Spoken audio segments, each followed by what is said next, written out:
भारत के उत्तर दिशा में पहाड़ियों और हरियाली से घिरे एक छोटे से गांव काशीपुर में सुबह की पहली किरण उतर चुकी थी। गांव अभी पूरी तरह जागा नहीं था। कच्ची मिट्टी के घरों से हल्का हल्का धुआं उठ रहा था। हवा में ठंडक थी और जमीन पर हल्की धुंध बिछी हुई थी। सकरी तच्ची पगडंडी के बीचों बीच एक युवक खड़ा था, अर्जुन। उसके सामने दूर तक फैले खेत थे।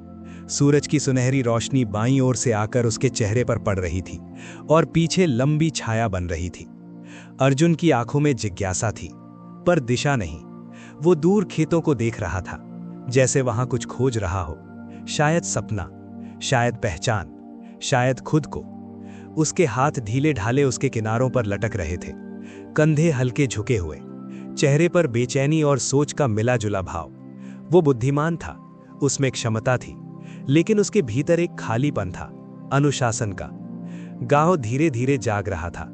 कहीं बैलों की घंटियां बजने लगी थीं, कहीं किसी मां ने अपने बच्चे को पुकारा, कहीं चूल्हे की लकड़ी चटकी। पर अर्जुन अभी भी वहीं खड़ा था। दुनिया आगे बढ़ रही थी और वो सोच में अटका हुआ था। उसे लगता था जीवन बहुत लंबा है, समय बहुत है, आज नहीं तो कल सही। लेकिन उसे ये नहीं पता था, जो इंसान समय को हल्के में लेता है, समय भी एक दिन उसे हल्के में ले लेता है।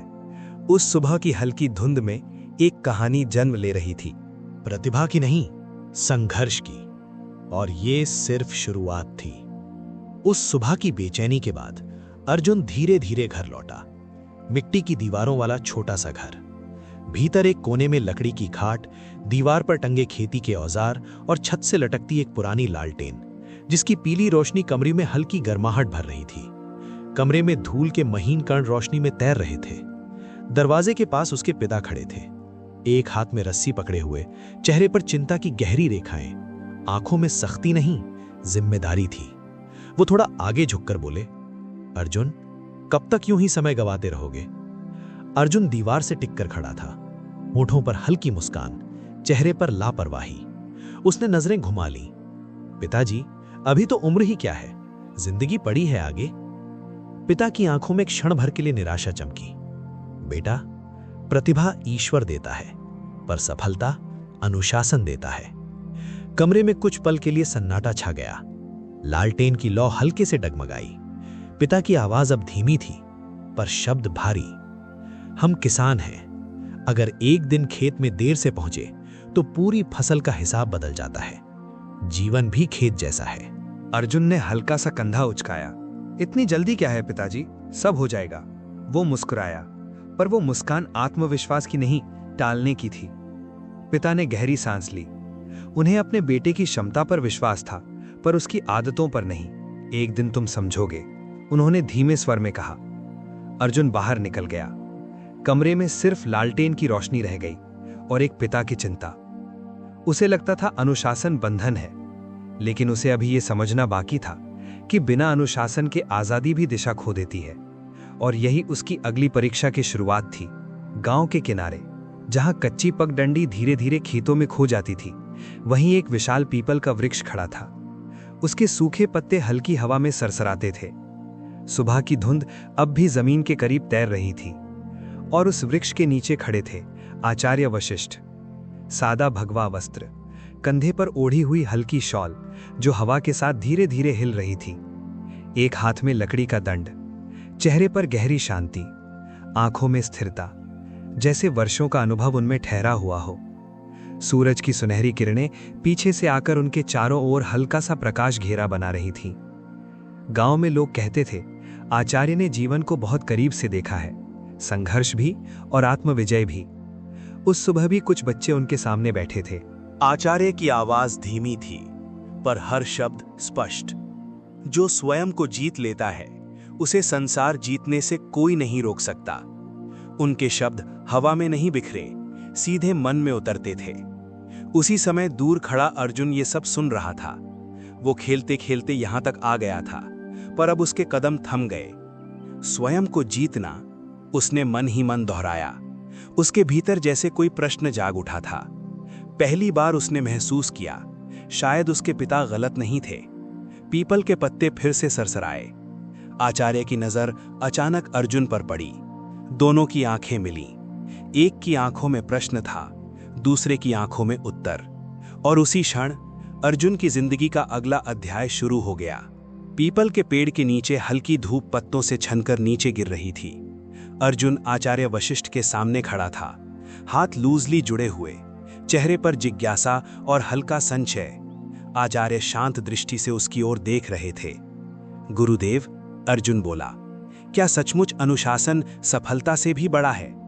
आचार्य के होठों पर हल्की मुस्कान आई। उत्तर मिलेगा, पर कल। अर्जुन चौंका। कल सूर्योदय से पहले यहां आना।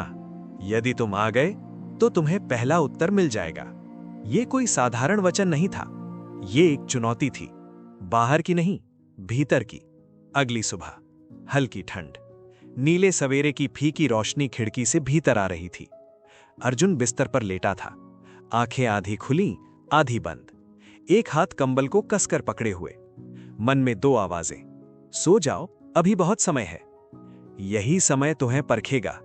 उसने करवट बदली। कंबल की गर्मी मीठी थी, लेकिन भीतर बेचैनी और भी तीखी। अगर आज नहीं उठा तो मैं खुद से हार जाऊंगा। उसने गहरी सांस ली और बैठ गया। संकरी पगडंडी पर अर्जुन चल रहा था। अब उसके कंधे झुके नहीं थे, चाल धीमी थी पर दृढ़। सूरज क्षितिज पर उग रहा था, सुनहरी रोशनी उसके चेहरे को छू रही थी, हल्की धुंध खेतों के ऊपर तैर रही थी। उस सुबह उसने सूरज को नहीं हराया था, उसने अपने आलस्य को हराया था, और यही उसकी पहली सच्ची जीत थी। खेतों के पास आचार्य पहले से खड़े थे, उनकी आंखों में संतोष था। अच्छा, उन्होंने कहा, तुम आ गए। अर्जुन चुप था, लेकिन उसकी आंखों में पहली बार स्थिरता थी। आचार्य बोले, आज तुमने अपने भीतर के शत्रु को हराया है, यही अनुशासन की शुरुआत है। सूरज की किरणें दोनों के चारों ओर स्वर्ण सी आभा बना रही थीं। ये केवल एक मुलाकात नहीं थी, ये एक परिवर्तन की स्वीकृति थी। पास ही एक किसान हल चला रहा था, पसीना उसके माथे से टपक रहा था। मिट्टी सूखी थी, धूप तेज, लेकिन उसके चेहरे पर थकान नहीं, संकल्प था। अर्जुन ध्यान से देख रहा था। आचार्य बोले, ये रोज इसी समय आता है, सर्दी हो या गर्मी, यदि एक दिन भी चूक गया तो पूरी फसल पर असर पड़ेगा। अर्जुन की आंखों में सम्मान जागा। जीवन भी खेत जैसा है, आचार्य ने कहा, और अनुशासन उसकी सिंचाई। अर्जुन ने पहली बार समझा, सफलता मेहनत से नहीं, निरंतर मेहनत से आती है। शाम का समय, गांव के बरगद के पास राघव और मोहन हंस रहे थे। अरे अर्जुन, अब तू संत बन गया है क्या? हर समय नियम नियम करता रहता है। अर्जुन मुस्कुराया। पहले वो भी हंसता, पर आज उसकी आंखें शांत थीं। उसे चुभा जरूर, पर उसने जवाब नहीं दिया, क्योंकि अब उसकी लड़ाई उनसे नहीं थी, अपने मन से थी। और वो जानता था, जो खुद को जीत लेता है, उसे दूसरों की हंसी नहीं हरा सकती। सांझ का नीला आकाश। अर्जुन नदी किनारे बैठा था, पानी शांत बह रहा था। उसने अपनी हथेलियां घुटनों पर रखीं और गहराई से सोचा। आचार्य की आवाज उसे याद आई। नदी हर दिन पत्थर से टकराती है, एक दिन में नहीं, पर समय के साथ पत्थर झुक जाता है। अर्जुन ने बहते जल को देखा, वो समझ चुका था, अनुशासन कोई एक बड़ा निर्णय नहीं, छोटे छोटे निर्णयों की निरंतर धारा है। उस शाम नदी किनारे एक नया संकल्प जन्मा। अब वो केवल सपने देखने वाला युवक नहीं था, वो स्वयं को गढ़ने वाला व्यक्ति बन रहा था। रात गहरी हो चुकी थी। मिट्टी के घर के भीतर एक छोटी सी तेल की दीपक जल रही थी। उसकी पीली रोशनी दीवारों पर लंबी छायाएं बना रही थी। अर्जुन जमीन पर पद्मासन में बैठा था। उसकी पीठ अब सीधी थी, आंखें गहरी एकाग्रता से कपड़े की छोटी कॉपी पर टिकी हुई थीं। एक हाथ में पुस्तक, दूसरा घुटने पर स्थिर। चेहरे पर थकान नहीं, संकल्प था। बाहर गांव सो रहा था, पर अर्जुन जाग रहा था। अब वो समय के पीछे नहीं भाग रहा था, वो समय को साध रहा था। अनुशासन अब आदत बनने लगा था। भोर की हल्की धुंध। अर्जुन खुले रास्ते पर खड़ा था। उसने बाहें फैलाकर उगते सूर्य की ओर देखा। उसकी रीढ़ सीधी थी, चेहरा शांत। सूरज की सुनहरी किरणें उसके चेहरे को छू रही थीं। अब वो जागता नहीं था मजबूरी से, वो जागता था उद्देश्य से। ये परिवर्तन अचानक नहीं था, ये हर दिन की छोटी छोटी जीतों का परिणाम था। पीपल के वृक्ष के नीचे वो फिर आचार्य वशिष्ठ के सामने खड़ा था, हाथ जुड़े हुए, आंखों में आदर। आचार्य ने दंड जमीन पर टिकाया। अब तुम समझ रहे हो, उन्होंने शांत स्वर में कहा। अर्जुन बोला, गुरुदेव, अनुशासन कठिन है, पर बिना इसके जीवन दिशाहीन है। आचार्य की आंखों में संतोष छलका। अब तुम स्वयं को आदेश दे सकते हो, यही असली नेतृत्व है। शाम का समय। राघव और मोहन फिर हंस रहे थे। अरे अब भी वही नियम, कभी जी भी लिया कर। अर्जुन इस बार भी मुस्कुराया, पर फर्क था। पहले उसकी मुस्कान बचाव थी, आज उसकी मुस्कान स्थिरता थी। उसे अब किसी को साबित नहीं करना था। जो भीतर मजबूत हो जाए उसे बाहर की आवाजें नहीं हिला पाती। सुबह की लालिमा। अर्जुन तेज कदमों से दौड़ रहा था, कमर से बंधी छोटी कॉपी, सांसें तेज पर मन स्थिर। धूल उसके पैरों के पीछे उड़ रही थी। अब वो भाग नहीं रहा था, वो आगे बढ़ रहा था। अनुशासन ने उसे गति दी थी। खेत में किसान हल चला रहा था। इस बार अर्जुन सिर्फ देख नहीं रहा था, वो रस्सी थामे हुए साथ चल रहा था। माथे पर पसीना, हाथ मजबूत पकड़ में, चेहरे पर एकाग्रता। उसने समझ लिया था, सम्मान मेहनत से आता है और मेहनत निरंतरता से। संध्या, नदी किनारे वही स्थान, लेकिन इस बार अर्जुन अलग था। पीठ सीधी, हाथ आत्मविश्वास से घुटनों पर। पानी बह रहा था, पर उसके भीतर अब कोई उथल-पुथल नहीं थी। वो मुस्कुराया। नदी पत्थर को नहीं तोड़ती, उसे बदल देती है, और अनुशासन ने अर्जुन को बदल दिया था। घर के भीतर फिर वही तेल का दीपक जल रहा था, लेकिन इस बार वातावरण अलग था। पिता अर्जुन को देख रहे थे, आंखों में गर्व। अब समझ आया? उन्होंने हल्की मुस्कान के साथ पूछा। अर्जुन ने सिर झुका दिया। हाँ पिताजी, प्रतिभा ईश्वर देता है, पर सफलता अनुशासन देता है। पिता ने उसके कंधे पर हाथ रखा। ये शब्दों से बड़ा आशीर्वाद था।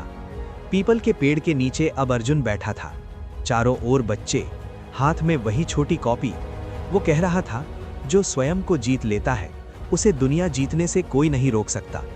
बच्चों की आंखों में चमक थी।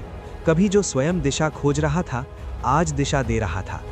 रात, तारों से भरा आकाश, पीपल का वृक्ष शांत खड़ा था। अर्जुन आगे देख रहा था, सीधा, स्थिर। आचार्य वशिष्ठ थोड़े पीछे खड़े थे, चेहरे पर संतोष। चांदनी दोनों के चारों ओर हल्की रजत आभा बना रही थी। आचार्य बोले, मैंने सिर्फ मार्ग दिखाया, चलना तुम्हें ही था। अर्जुन ने आकाश की ओर देखा। अब उसे समझ आ चुका था, अनुशासन बंधन नहीं, स्वतंत्रता की कुंजी है। जो स्वयं का स्वामी बन जाता है, वो परिस्थिति का दास नहीं रहता। काशीपुर की उस शांत रात में एक कहानी पूर्ण हुई। प्रतिभा की नहीं, निरंतरता की। शोर की नहीं, मौन साधना की। और उस दिन से गांव में जब भी कोई युवक भटकता, उसे अर्जुन की कहानी सुनाई जाती। क्योंकि सफलता अचानक नहीं आती, वो रोज की छोटी छोटी जीतों से जन्म लेती है।